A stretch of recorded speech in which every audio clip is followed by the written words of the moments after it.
The only difference is the degree by which the state intervenes in enterprise. The reality is that monetaryism, so to speak, is the true mechanism that guides the interests of all the countries on the planet.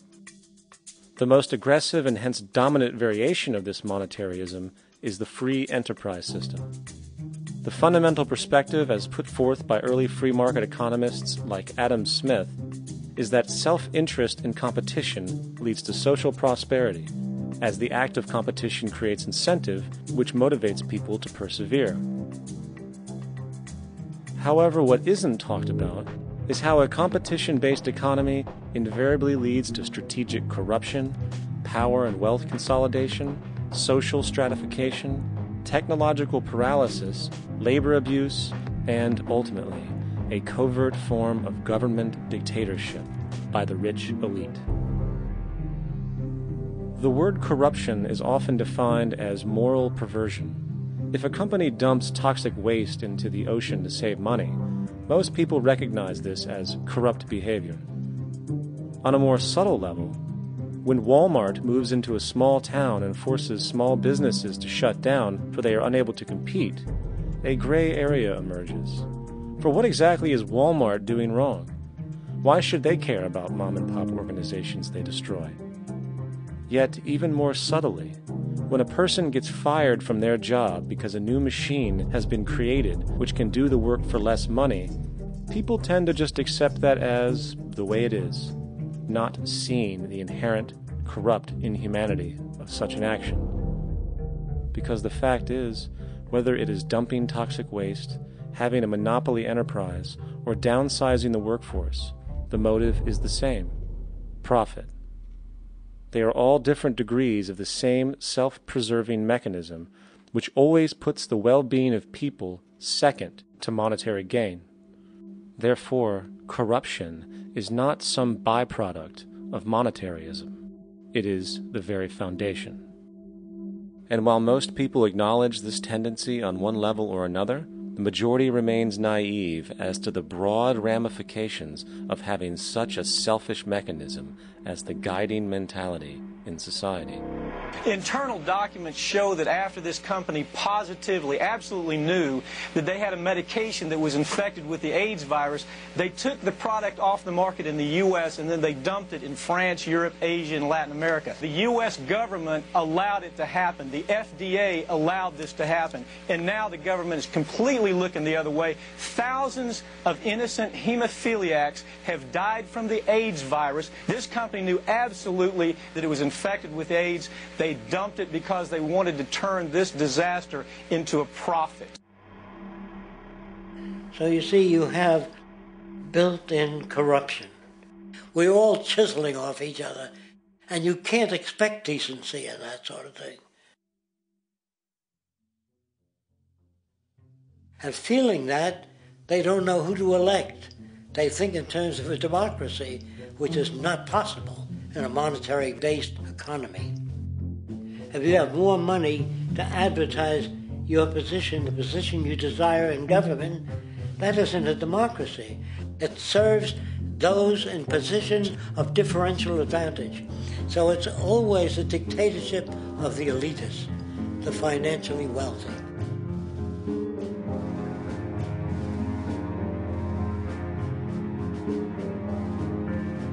It is an interesting observation to note how seemingly unknown personalities magically appear on the scene as presidential candidates. Then, before you know it, somehow you are left to choose from a small group of extremely wealthy people who suspiciously have the same broad social view. Obviously, it's a joke. The people placed on the ballot are done so because they have been pre-decided to be acceptable by the established financial powers who actually run the show. Yet, many who understand this illusion of democracy often think, if only we could just get our honest, ethical politicians in power, then we would be okay. Well, while this idea, of course, seems reasonable in our established-oriented worldview, it is, unfortunately, another fallacy. For when it really comes down to what is actually important, the institution of politics, and thus politicians themselves, have absolutely no true relevance as to what makes our world and society function. It's not politicians that can solve problems. They have no technical capabilities. They don't know how to solve problems. Even if they were sincere, they don't know how to solve problems. It's the technicians that produce the desalination plants. It's the technicians that give you electricity, that give you motor vehicles, that heat your house and cool it in the summertime. It's technology that solves problems, not politics. Politics cannot solve problems because they're not trained to do so. Very few people today stop and consider what it is that actually improves their lives. Is it money? Obviously not. One cannot eat money or stuff money into their car to get it to run. Is it politics? All politicians can do is create laws, establish budgets, and declare war. Is it religion? Of course not. Religion creates nothing except intangible emotional solace for those who require it. The true gift that we as human beings have, which has been solely responsible for everything that has improved our lives, is technology. What is technology?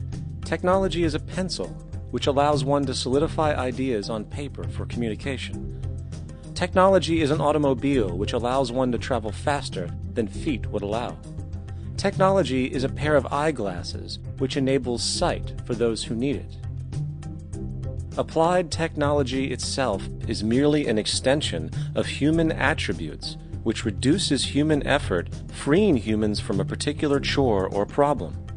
Imagine what your life would be like today without a telephone, or an oven, or a computer, or an airplane. Everything in your home which you take for granted, from a doorbell to a table to a dishwasher, is technology generated from the creative, scientific ingenuity of human technicians, not money, politics, or religion. These are false institutions. And writing your congressman is fantastic. They tell you to write your congressman if you want something done. The men in Washington should be at the forefront of technology, the forefront of human studies, the forefront of crime, all the factors that shape human behavior. You don't have to write your congressman. What kind of people are they that are appointed to do that job? The future will have great difficulty. And the question that's raised by politicians is, how much will a project cost? The question is not, how much will it cost? Do we have the resources? And we have the resources today to house everyone, build hospitals all over the world, build schools all over the world, the finest equipment and labs for teaching and doing medical research. So you see, we have all that, but we're in a monetary system. And in a monetary system, there's profit. And what is the fundamental mechanism that drives the profit system besides self-interest? What is it exactly that maintains that competitive edge at its core? Is it high efficiency and sustainability? No, that isn't part of their design. Nothing produced in our profit-based society is even remotely sustainable or efficient. If it was, there wouldn't be a multi-million-dollar-a-year service industry for automobiles, nor would the average lifespan for most electronics be less than 3 months before they're obsolete. Is it abundance? Absolutely not. Abundance, as based on the laws of supply and demand, is actually a negative thing. If a diamond company finds 10 times the usual amount of diamonds during their mining, it means the supply of diamonds has increased, which means the cost and profit per diamond drops. The fact is, efficiency, sustainability, and abundance are enemies of profit. To put it into a word, it is the mechanism of scarcity that increases profits. What is scarcity? Based on keeping products valuable. Slowing up production on oil raises the price. Maintaining scarcity of diamonds keeps the price high. They burn diamonds at the Kimberley diamond mines. They're made of carbon. That keeps the price up. So then, what does it mean for society when scarcity, either produced naturally or through manipulation, is a beneficial condition for industry? It means that sustainability and abundance will never ever occur in a profit system, for it simply goes against the very nature of the structure. Therefore, it is impossible to have a world without war or poverty. It is impossible to continually advance technology to its most efficient and productive states. And, most dramatically, it is impossible to expect human beings to behave in truly ethical or decent ways.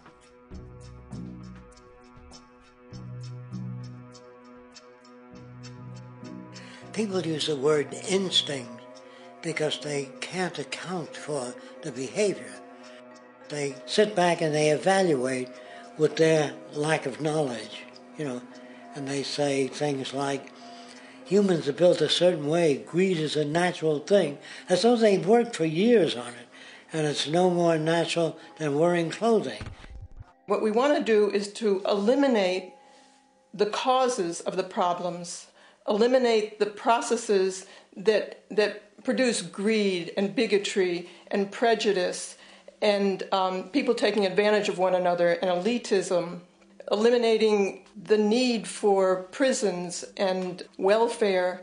We have always had these problems because we have always lived within scarcity and barter and monetary systems that produce scarcity. If you eradicate the conditions that generate what you call socially offensive behavior, it does not exist. The guy said, well, isn't that inborn? No, it's not. There is no human nature. There's human behavior, and that's always been changed throughout history. You're not born with bigotry and greed and corruption and hatred. You pick that up within the society. War, poverty, corruption, hunger, misery, human suffering will not change in a monetary system. That is, there'll be very little significant change. It's going to take the redesign of our culture, our values, and it has to be related to the carrying capacity of the earth, not some human opinion or some politician's notions of the way the world ought to be, or some religious notions of the conduct of human affairs. And that's what the Venus Project is about. The society that we're about to talk about is a society that is free of all the old superstitions, incarceration, prisons, police, cruelty, and law. All laws will disappear, and the professions will disappear that are no longer valid, such as stockbrokers, bankers, advertising, gone forever, because it's no longer relevant.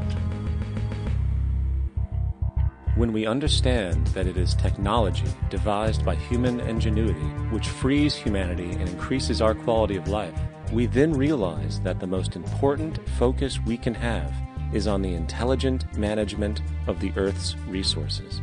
For it is from these natural resources we gain the materials to continue our path of prosperity. Understanding this, we then see that money fundamentally exists as a barrier to these resources, for virtually everything has a financial cost. And why do we need money to obtain these resources? Because of real or assumed scarcity. We don't usually pay for air and tap water because it is in such high abundance, selling it would be pointless. So then, logically speaking, if resources and technologies applicable to creating everything in our societies, such as houses, cities, and transportation, were in high enough abundance, there would be no reason to sell anything.